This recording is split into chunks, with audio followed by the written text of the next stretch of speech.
Alors, faisons un peu d'astrologie.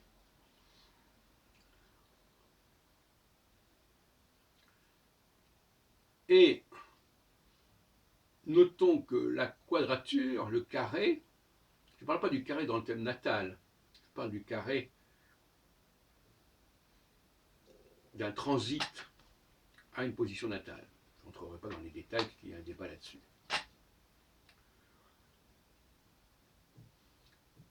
Pour moi, d'ailleurs, normalement, il devrait y avoir un seul point qui caractérise la personne, et donc, par conséquent, c'est ce point-là qui sera en carré avec telle et telle planète qui passe.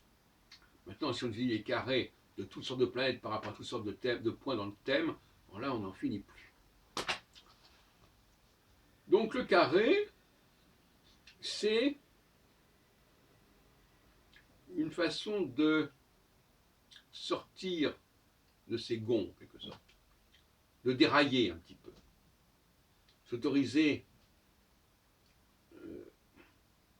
des aventures, des expériences en dehors de son créneau habituel.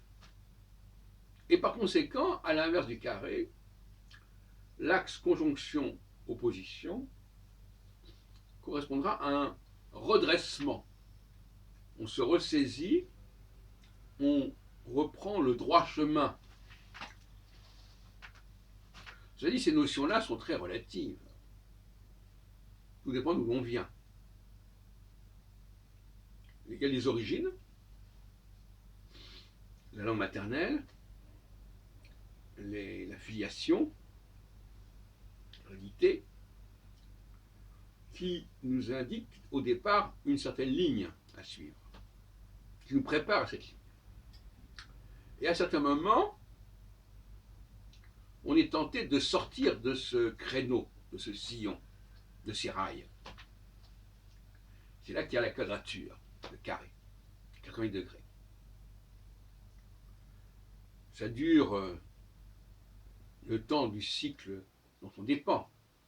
Ça peut durer 6 mois si on est martien, 3 ans si on est jupitérien, 7 ans si on est saturnien.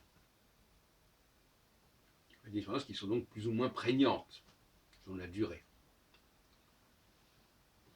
Et il est clair que le carré permet d'explorer des horizons qu'on ne connaissait pas, vivre des expériences qu'on ne connaissait pas. Donc ça peut être positif.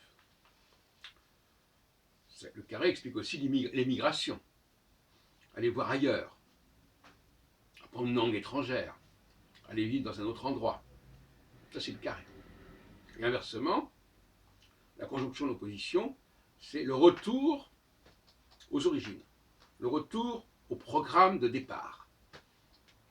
Ce pourquoi on est programmé, destiné. Vous voyez que pour moi, l'astrologie doit parler un langage très simple.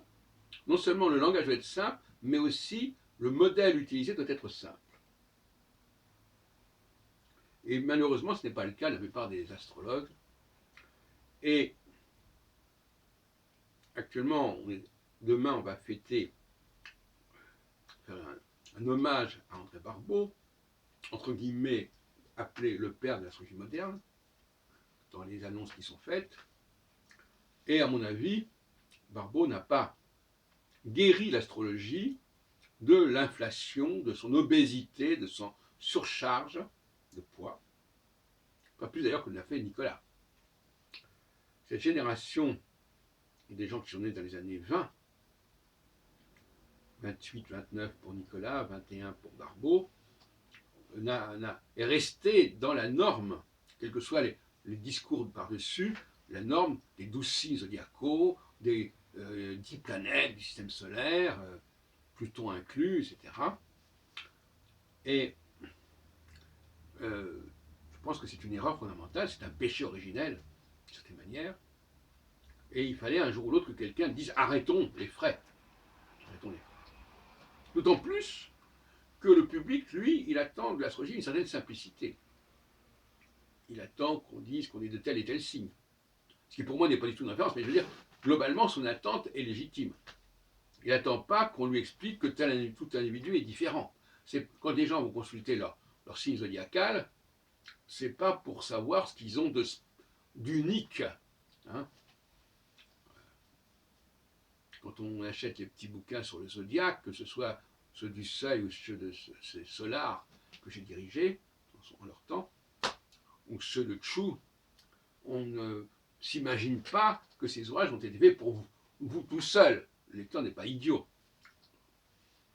Donc il attend de l'astrologie qu'elle l'intègre dans un ensemble plus large.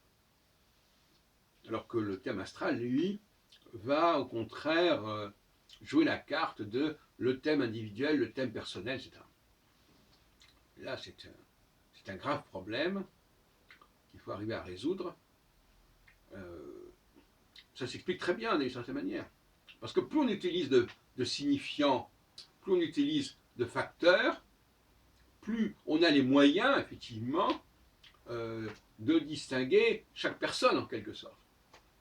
Il faut bien que ça serve à quelque chose, cette inflation de facteurs, planètes, signes, etc. Donc c'est une pente logique, malheureusement. Et inversement, la simplicité du modèle oblige aussi, au contraire, à englober au sein de chaque catégorie un grand nombre de personnes.